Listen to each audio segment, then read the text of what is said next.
To QI, where tonight we'll be looking at the 3 L's. That's location, location, and location. And on the road to L are the fiendish Aisling Bea, the diabolical Jason Manford, the Mephistophelian Johnny Vegas, and that infernal Alan Davies.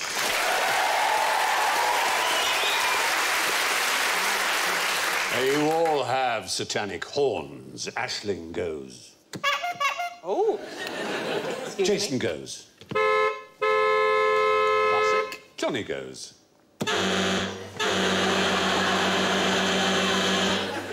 And Alan has a tail. Are we nearly there yet? Now, for your convenience, we have a lavatory on site. This being the L series, there is a very good chance that there will be one question to which the answer will be lavatorial. You're right, Danny. Sorry, that's harder than I thought it was. You hit yourself with a penny. Yes. And if that is the case, you can play your spend a penny card, and if you are right, you will get extra points. Such is the nature of that particular joker. Now, here's a question about a very special location. What would you find at the exact centre of the observable universe? Oh, you? Well, oddly enough. Possibly. Norfolk, yes. There isn't a centre of the universe, really. So isn't the centre of the universe just the person who's looking out? Because it must be the same... You are so absolutely right, it hurts. In any direction. Brilliant. Yeah. Oh, absolutely right.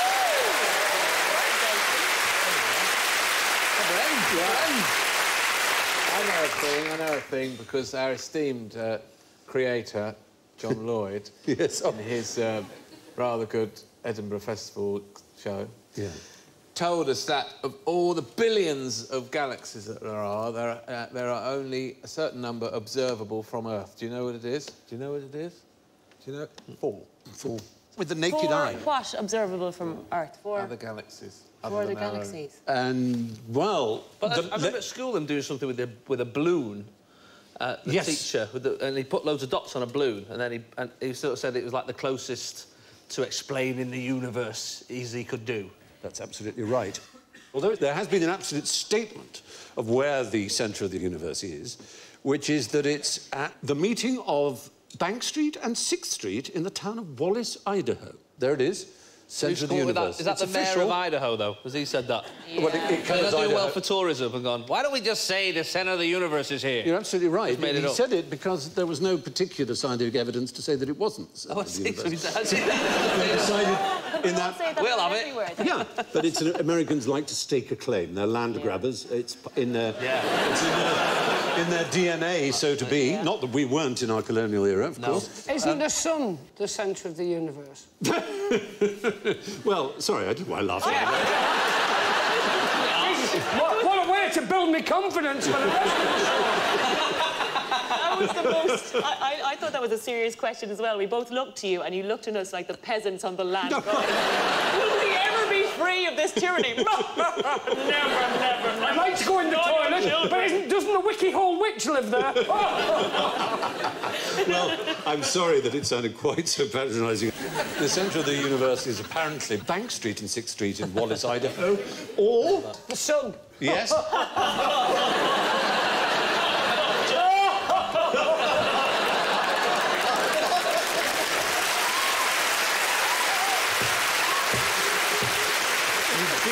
You beasts. You unutterable beast. The exact centre of the observable universe, you'll find the unbearable likeness of Johnny Vegas, or whoever happens to be observing it. We all know what the Big Bang theory is, but what's the Big Splat theory? Does the Big Bang come out the Big Splat? The big No, splat, no, not the Big Bang. it doesn't. Is it the last thing you hear before an anvil hits your head? Oh, horrible, yes. Ah! God. Is there something to do with, I don't know, well, the Earth? Is the Earth and the Moon and all the other planets one thing, and then they... Fire today, Jason Manford. Am I? Thank you, Mr. Stiliano. Physics teacher. It is a theory. It's the sort of predominant theory, because nobody knows where the moon came from. There was a theory that there was a planet called Thea. In Greek mythology, Thea was the mother of Selene, who's the goddess of the moon, and that there was a collision with the Earth, maybe... That's it, I remember that. There it is. Looks like a sun hat, like the world is having... going on a nice... Has the world gone to the races? Yeah. The idea is that Thea banged into the Earth or banged a piece of matter into the Earth. If that were true, then the moon should contain bits of alien rock as well as Earth rock. As it is, it only contains bits of rock that are similar to those on Earth, almost identical. Didn't something land and kill all the dinosaurs? There were several extinction events, one of which was supposedly a big meteor. The other one was a huge volcano, which caused a huge greenhouse effect. I remember years ago, you know when Mount St Helens went off in the States? But I was at an age where I obviously thought it was in my hometown.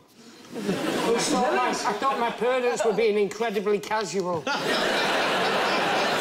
about the impending doom, and I kept packing a bag and saying we should really go to Blackpool. Or at least to a safe zone. I thought St Helens was only a rugby league team. I didn't know it was a town as well. Yeah, it's huge. We're big enough to be a city. Oh, how rude if of we you. could build a cathedral, but that would attract outsiders, and they would only question our date.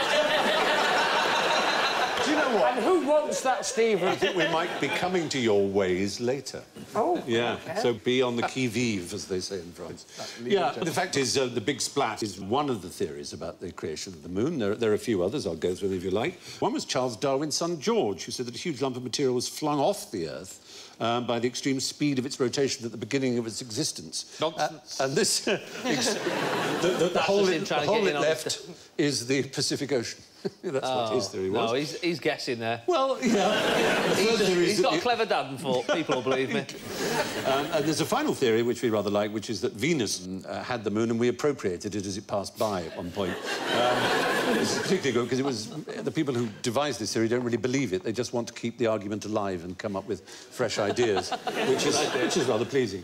They just invented a theory to keep the argument alive. Basically, yeah. I had an ex-girlfriend like that. Very good, I can imagine it. Yes, nobody knows where the moon came from. Now, if Johnny and Jason got naked, covered their legs... Wow. It's pretty good, isn't it?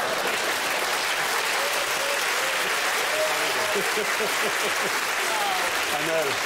I mean, I can't I can't wait after the show to open wedding gifts together. He's still the beating hearts of the nation. If they got naked, covered their legs in lard, and put their hands on each other's shoulders, what could we expect to happen next? I would guess Ofcom would get involved. Something com. Yeah. Yeah. I'd obviously be the female in the relationship. I'm the one who needs The bottom. rescuing. Yeah. Why are their legs in lard? Are they going to slither about? Legs are important in this particular pursuit. You were talking about we don't want people to come to St Helens because they might not approve of our ways. It's a red wine that we are about to trample the grapes for that you can also fry with. It's the first kind of... wine. Yeah, it's the first kind of sipping lard. Yeah, that's right. Yeah. So you can have a glass and do your chips in it also. Available in every Yates's wine lodge. Yeah. There'd be a rush like at Christmas when Jamie Oliver said to use goose fat, except this time they'd be using comedians kind of dripping. You go, do you know what? These potatoes taste a bit funny. Sure, twice fried Johnny dripping. No, we're in North, And, forgive me for my accent, I do my best. We're in North, and, yeah, all right. It's a pursuit. It's a pursuit in the Northwest. It's not shin kicking. Yes, it is shin kicking. You knew about shin kicking. I did. My uncle was one. Very good. There you are. And I don't know if he left. Did he bequeath you his pair of clogs? He was... You know what? By the time I knew him, he was blind and spoke like pretty much nonsense in the corner. But he was a phenomenal shin kicker. He was a very tough man, and that was his pastime, was shin kicking. Is that a blade? Yes, it is. Take it in turns. Oh, yeah. To kick each other in the shin as hard as you can. And it's the first person to basically... Do you know what they cry if they give up? It's rather wonderful. You'd think it'd be, I give in, or, oh, stop it. Stop it. Go on with your bother. Yeah. No. Stop kicking the shin, you not that. It's not that. They shout, sufficient. That's the cry. Oddly enough, that's my climax call. Sufficient!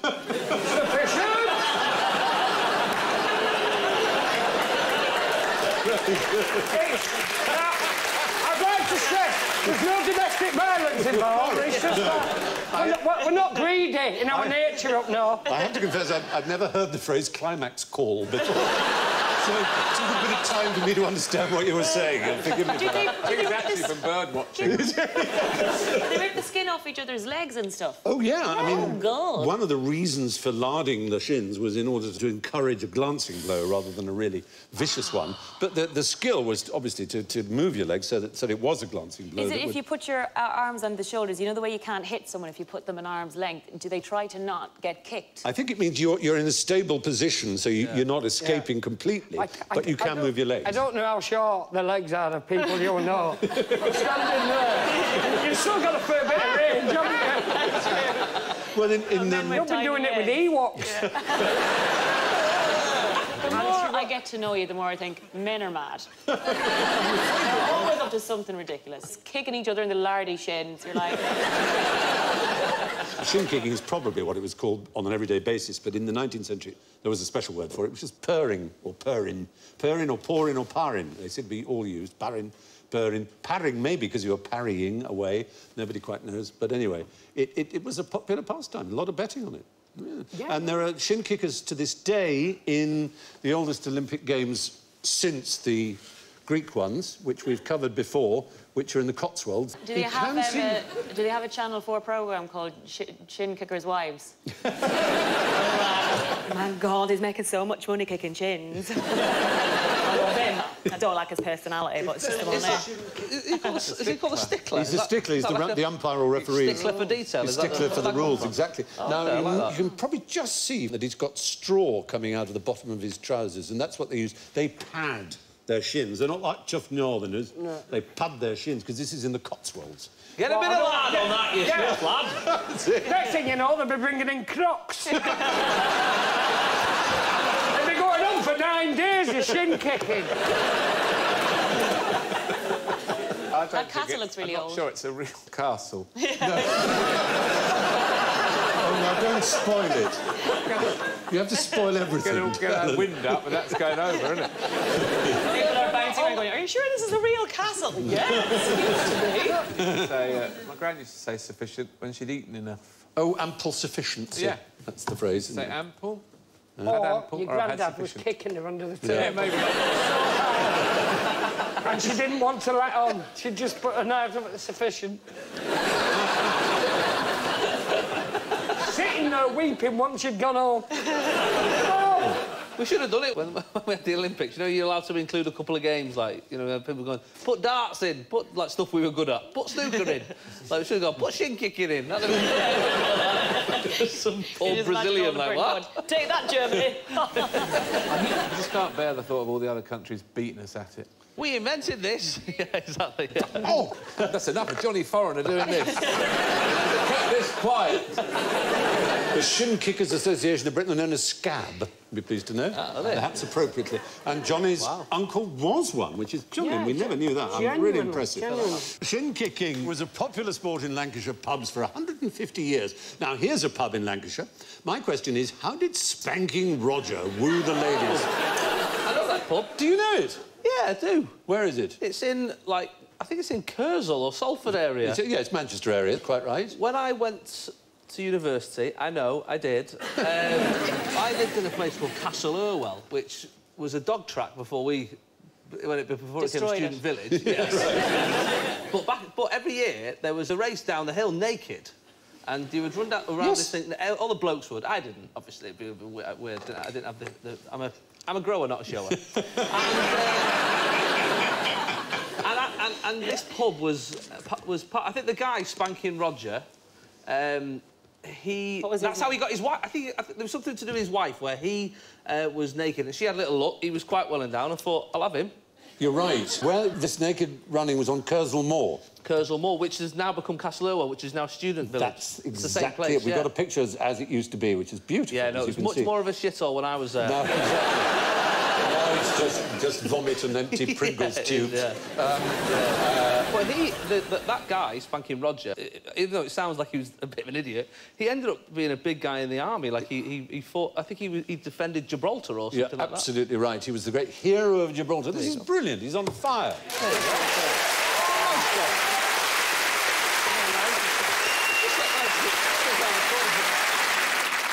Watching Slumdog Millionaire or something like that going, how did you know that one? It is your manor, isn't it? Yes, that's where I grew up, around the corner from there. And he was a fascinating character, Spanking Roger, as he was known. He was from Scotland, actually. He was in the Scots Dragoons. Oh, okay, and he came down 6'4" high and of ample endowment, it seems, because he did do the naked run. That's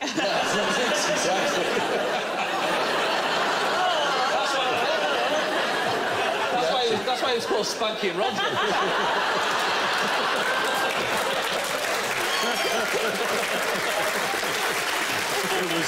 He could only do it in the summer where the slapping didn't hurt him quite so much. But he did catch the eye of a 65-year-old widow whom he married. With his catchy corner in the eye.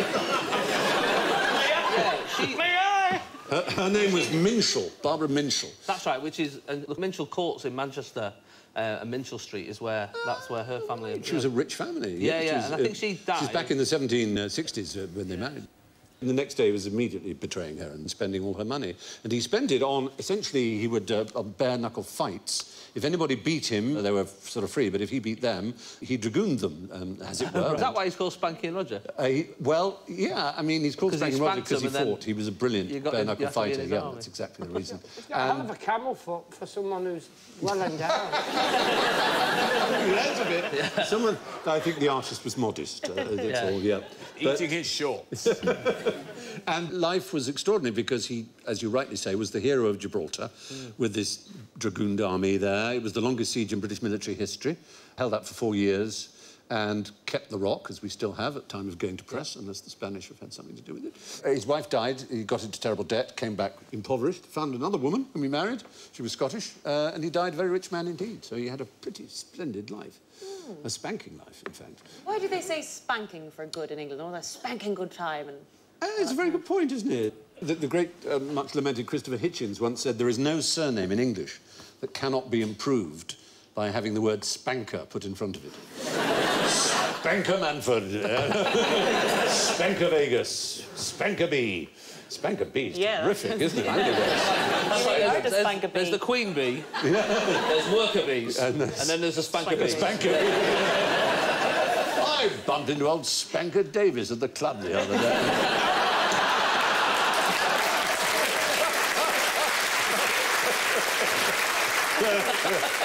Well, Spanking Roger didn't spank ladies, he spanked the French and the Spanish. Roger was a strapping 6'4" with a Scottish accent, but what's short, talks gibberish and is much sought after in Merseyside. Johnny's Keegan. uncle. Is it a diddy man? It's not the Diddy Man, though oddly enough, you could barely be closer. In Liverpool, There was this... there it is, in case you wanted to know what Merseyside looked like. Ferry, cross the Mersey. And what's the largest, best-known ethnic minority in Liverpool, would you say? Irish, I'd say. The Irish, of course. Yeah. Irish. Liverpool Irish, famous. The Liverpool accent is very like the Dublin accent, and they're quite close to each other. So, like, you know, people talk like that from all of a sudden, and eventually they end up in Liverpool, and so if you go backwards, well, you end up Ken Doherty, that's right. South. Yeah, exactly. So, Irish, you've got Diddyman and you've got Ireland. Are you saying short talking gibberish are Irish people? No. Diddyman, who are little people created by Ken Dodd, and you've got the Irish. So it's not Diddyman. Leprechauns. Leprechauns, thank you very much, Johnny Vaughan. Be short. Johnny Vaughan. Come on, cover up my embarrassment. Well, it was a particular event in 1964. It was thousands of Liverpudlian children streamed into the parks to look for leprechauns because there was a rumour that some had been seen, or one had been seen, or something, and they tore up plants and they ravaged the entire park system for 11 or 12 days in July '64. And then it just stopped as suddenly as it had begun. It sounds like the Americans coming to Ireland. That's what they did, looking for leprechauns. Then it just stopped. They took their IT companies with them. They just never came back. Absolutely. Can I just say, just to be a little bit of a nitpicker here, those are garden gnomes. Yeah, I know. Very racially offended. So, I'll give you points if you tell me how a leprechaun should look. How a leprechaun should look. He should look charming in the eye. Right. He should have a sort of jaunty gait about him, and then a green hat and green outfit. And you could only find him at the end of a rainbow. And should he be bearded? Giant pot of gold. Should he be bearded? If he's not bearded, it is just a child wearing an outfit. Welcoming you, darling. It's got a big red bushy beard. I've got one. Beard. Have you? You've got a big red bushy You've got a beard. leprechaun. You can get them at Dublin Airport. If you press them in the tummy, they go, "An Irish eyes are smile," and it's one of the spookiest, scariest. My kids love it, but me and the Is wife it like a are Chucky terrified. doll? Like if anyone presses It really is. An Irish eyes are smiling. You keep throwing it out the window, and then it keeps on going back in. I think it's supposed to be cute and endearing, but it's actually really like a horror film. And it's got sort of an old man's voice in the distance. I'll bring it in. My kids have got a bear. I think it's got a red heart on it, and you press it, it glows. And every so often you'll just hear it, so they'll go, "I love you," and I can see you, or whatever. I see. The worst one is "I see you." And I remember one night. I went to the toilet, and just from middle of the night, half asleep, and the batteries were going on it. And so I sort of, and then all of a sudden I just said, "I see you."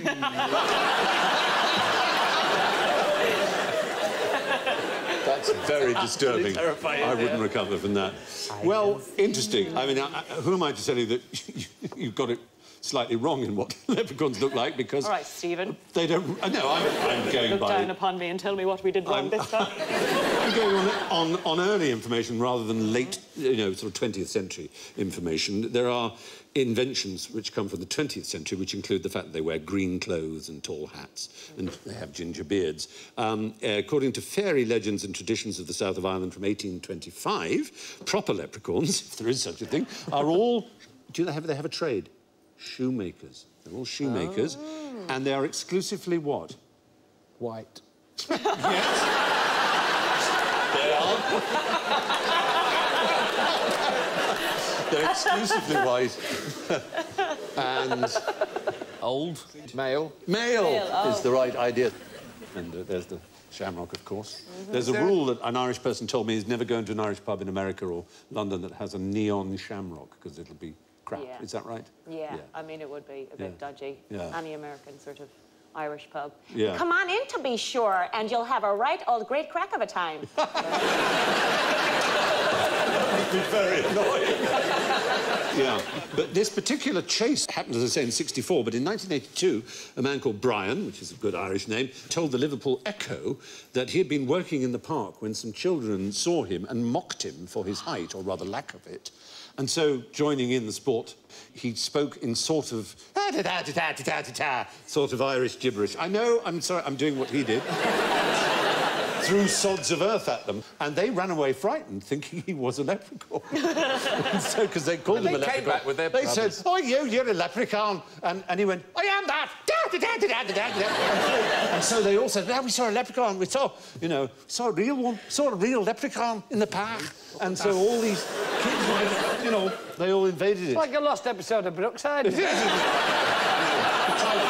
Where does it begin? But these particular things happen from time to time, these mass delusions or whatever you might call them, and they're called the children's hunt when they involve children. So in 1964, as Beatlemania swept the world, Leprechaun Mania swept Liverpool. Which London attraction cost 2 arms and 2 legs to enter? Oh, look at that, isn't that gorgeous? Oh, wow. Ladybird book, I'll be bound. Don't you think? Yes, it's very got, Ladybird it's got the look of a ladybird book. It looks like there's been a pigeon accident and they're all gathered around the scene to see what happened. Is this picture a clue? Is it in No, this it's not picture? at all, actually. It's just It's not rather... to do with art, is it? No, it's not. Tower of London. Sounds like... The Tower of London is where we need to be. Cue picture of Tower of London. Traitors' Gate's all I know. There's the Tower of London. And we're talking about an attraction within the Tower of London that lasted for 600 years. Henry I, who was a very early king, had a particular, rather exciting luxury that he was very fond of, that he kept in Woodstock in Oxfordshire. And King John, who was late 12th, early 13th century, moved it to the Tower of London, where it stayed for 600 years. And you had to pay to get in to see it, but you could... I say 2 arms and 2 legs. It's really 4 legs, to be honest. Oh, like you could give an animal. You could bring in an animal, and that would... 4 chicken drumsticks. That Look at a wouldn't KFC. quite do, no. And that would get you in free, because they would use the animal to satisfy what you were going to see. A dragon. A Mensa. Sort of like a dragon to them. I mean, Sir? Lion or a... Bear? lion and bear, yes, all those things. A big menagerie, Oh, wow. as zoos were called. There's an 18th century, by the look of it, cartoon, Rowlandson-style cartoon. That's the last dodo. Oh, it does look a bit like it, doesn't it? I think it's some hugely complicated satire that we don't really get. Anyway, that's a cartoon of the menagerie. It lasted all the way till 1830, when it was transported to, or transferred to...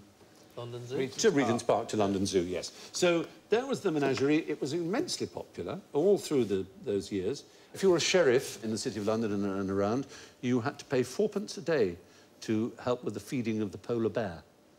So they were presumably quite good animal keepers if they managed to keep these animals, because, you know, they couldn't afford to let them die very quickly. But, I mean, how long it would take in the 15th, 16th century to get a lion to England, it was just inconceivable how long it would take. What sort of animals do they have? They had... Oh, a cat. There Cool. it is. That's a cat would be if you brought a cat or a dog to feed to the lions, or the tigers. They had tigers as well, and they had bears, and they had, as I said, polar bear. So they had what were considered immensely exotic animals. You would feed them, and free admission. I bet that was used as a punishment for kids. I bet We'll take you. We'll feed you to the lions. You do that again, I'm taking you there, and you're getting fed to the bloody lions. You'd walk them right up to the door if they were being really bad. Well, But what if you had a pet lion? And you yes. turned up and you wanted entrance and they went, it's a bit rich for my blood. You know what I mean? Yeah, take the lion, see how far you get. There was a rather unfortunate incident.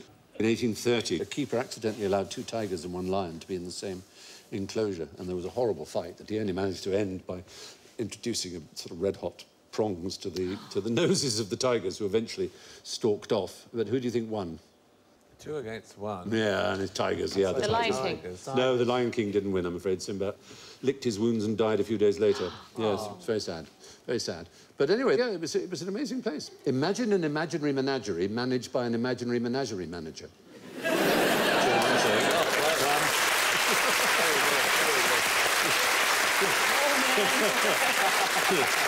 So there we are. Now, what would you do in 12th century London if you saw this man? It is a ghost. Oh, you're spending a penny, are you? Spend my penny, Jason's spending his penny. Must be. You're absolutely right. You go You're over and- absolutely right.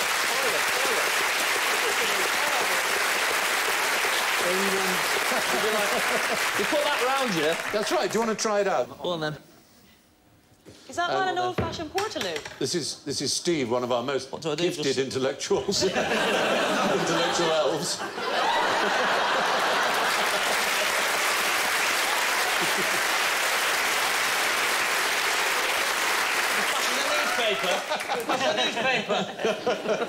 And I believe there's an extra farthing for a happy ending. Yeah, sufficient. Sufficient. So, that's right. In the 12th century, there were those who were a little bit too, you know, who were a little bit pernickety and didn't want to be seen taking a poo in the street, as many did. And so these gentlemen would come around with their big capes and allow you a little bit of privacy.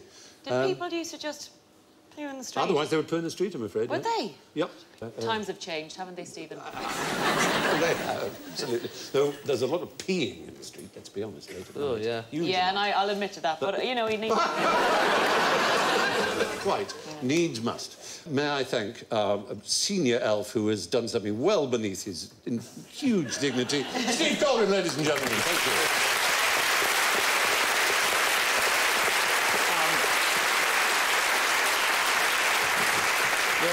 Marvellous service. We do know the name of one of these, Thomas Butcher, because in the records he was fined for overcharging. Oh, really? Yeah. Well, afterwards, like, he had a look in and went, I think you can give me a fiver, you do. Possibly. That wouldn't be overcharging. Oh, dear. Did they have anyone standing beside him selling, like, deodorant to lollipops? Probably. I can imagine there was a whole... Toilet roll, really. That's who you want behind you. Now, there's an animal that sort of also does that similar draping effect. Do you know what it might be? It's a bird with its feathers. I can't remember. Is it a wings. knight? It's a black heron. And why would it do that? Why would it... To protect its eggs. There it is. That's the one. There's it doing it. Black heron. Is it to trick its prey into thinking it's night-time, so it comes out? It's not to think it's night-time. It actually creates a shadow, and fish are very drawn to cooler water in certain climates. So the fish see this, what they think will be cooler water, because there may be a tree overhanging or something like that, and it just gobbles them up. So it's a lure. It's a wonderful, clever lure. It's amazing to watch, actually. We did a show for the BBC called Walk on the Wild Side, which you did a voice Yes, for, I remember actually. doing the voices for various animals, yeah. And it's sort of... It does it in quite an odd motion, like it's quite fast. Because we did a thing and it just went nighttime, daytime, nighttime, daytime, nighttime, daytime. That's so sweet. Our little fun little sketch. On I do it with men in nightclubs. I go... It's you! Oh, my God. It is me. Well, there you go. Horror. Medieval lavatory attendants provided personal privacy and a bucket. Now it's time to get our kit off and frolic in the sub-zero temperatures of general ignorance. So fingers on buzzers, if you would. What's black and white and doesn't live in the Arctic? Penguins. Oh, what a shame! Oh. Well, you know, the fact is they're not indigenous to the Arctic, the North Pole. And you're right, they don't naturally occur there, but man has taken them there as pets on boats because they're cute. And then they were left there and they sort of got on and made a living pretty happily amongst the fish there with... Despite being eaten by polar bears. Well, that was a surprise when they met the polar bears. Why are you so dressed up and where are you off to? Why have you seen all the penguins?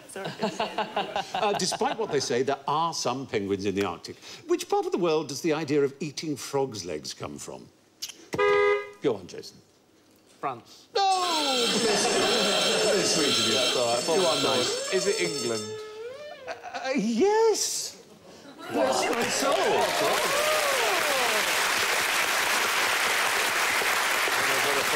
So far as we can tell, this is absolutely right. There is evidence of the early Neolithic British eating frogs' legs in our most iconic memorial. There it is. Stone... Look at it. Henge. Yeah, exactly. What could be Hengier or stonier? How many years ago? I'll give you 1,000 either way, when we discovered... 4,000. 4,000? It's about 9,000 years ago. That's to say it's between 7,000 and 6,000 BC. There is evidence not just of eating... Well, there's toads, but also we've got a three-course meal evidence. Frogs with hazelnuts, followed by a fish course, followed by blackberries. That's not bad, is it? Sounds nice. That would see you through nicely. Very healthy. Very healthy. To the nearest 1,000 tons, how many tons of frogs' legs do the French get through a year? 500. 500,000 tons. 500,000 tons.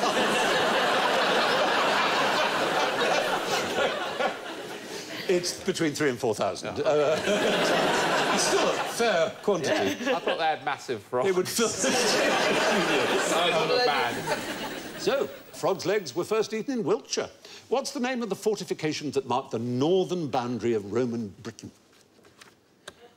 Come on, then. Yep. Hadrian's Wall. Oh, dear, dear, dear. Anyone in the audience know? What's further north? Where do they go that was further north than that? Antonine. Oh, dear. Audience get a penalty.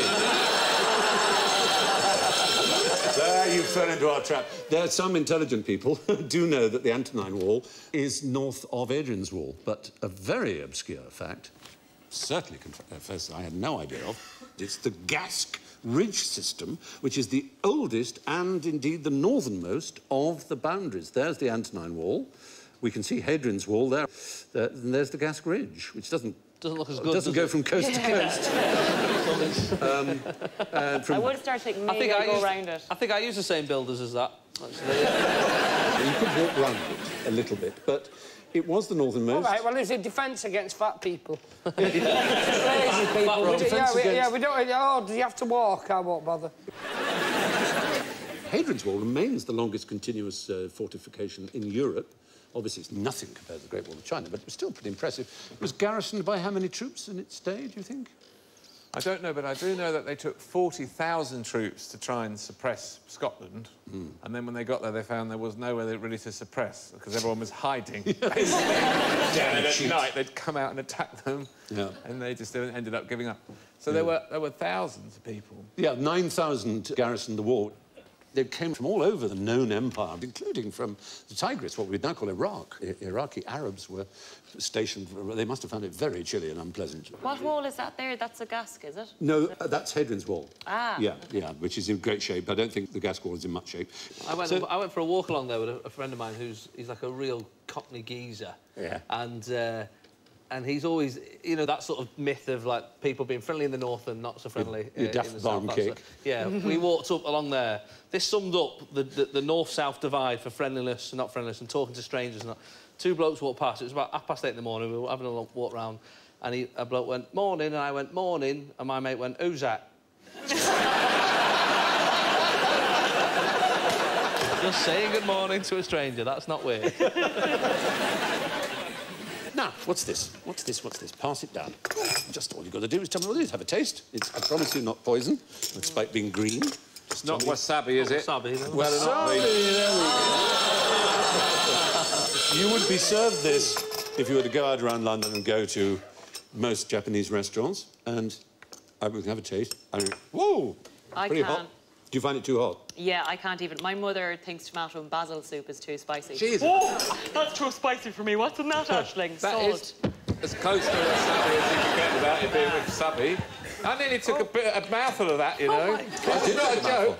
I can't take chilli, but I can take... I put a load in because you said it wasn't... You said it's not wasabi. It's not wasabi. I'll tell you what it is. I'll tell you what it is. Kill the man over there. It's not jackass, it's QI. What you're eating there is horseradish. Now, you may say wasabi is Japanese horseradish, but the wasabi you get sold in British restaurants is almost always ordinary British horseradish dyed green. No. Yes, because real wasabi, although it's related to horseradish, takes 2 years to mature and it's very expensive to transport. So it's much easier to use the British stuff, which grows on railway sidings and is cheap as chips, to use that instead. You know what, Stephen? That would have been lovely, just if you'd explained it and used some bloody pictures. Rather than give us some and go put that in your mouth. I'm so sorry. I can hear things like a dog does. It's done things in me. This might have been way all my life to become a superhero, and all you had to do was give me a bloody spoonful of that. It's open. See through walls.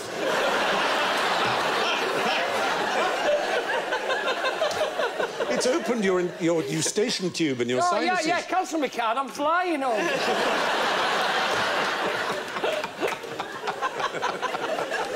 Oh, Bless you. Now, shove your little dishes away, if you can. You might want to keep... That's enough superpowers for one day. Now I'm going to demonstrate something called the Leidenfrost effect, named after a certain Dr. Leidenfrost. So, allow me to present a tray, which may seem rather mysterious. There we go.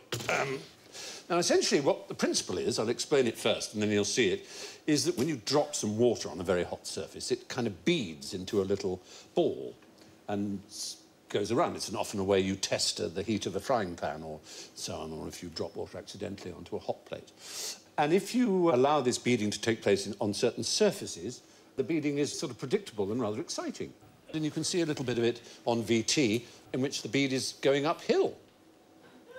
It's being dropped from a pipette onto a very hot, ridged, sort of sawtoothed surface, and you can see the ball itself. That's how my sperm reacts with a ridged condom. You may be wearing it inside out.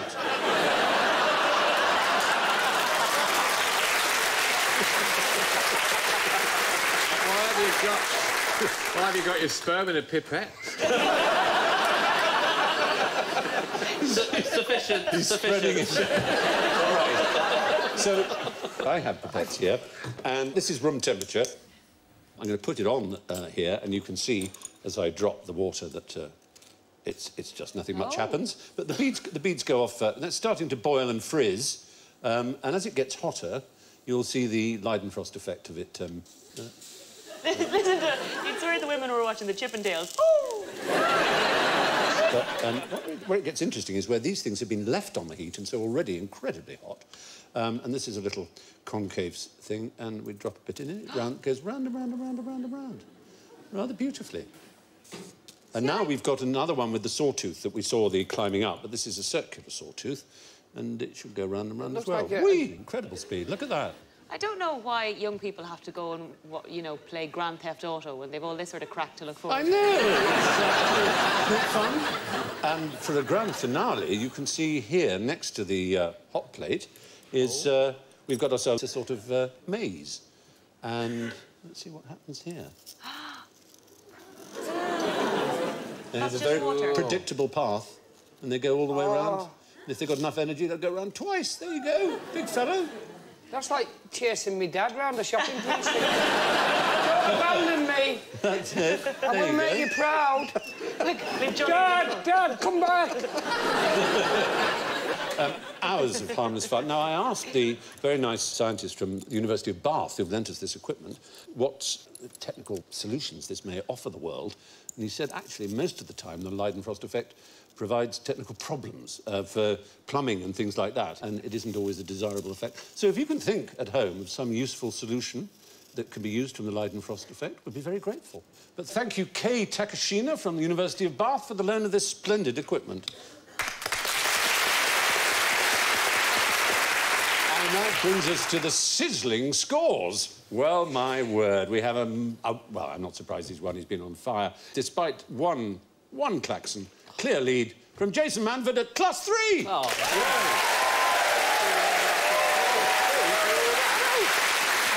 And in second place, that intellectual warhorse, Johnny Vegas, on 2.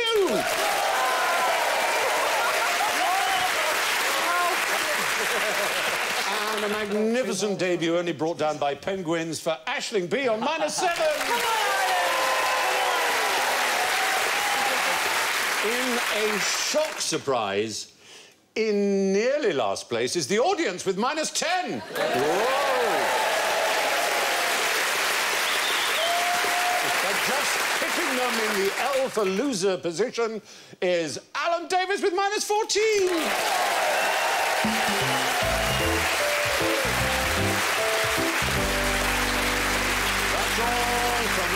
Johnny, Jason, Alan and me, and I leave you with the rather poignant last words from Stan Laurel, who, when asked how he felt, said, "I wish I was skiing." "Oh, Mr. Laurel, do you ski?" replied the nurse. "No," he said, "but I'd rather be skiing than doing what I am doing." Good night.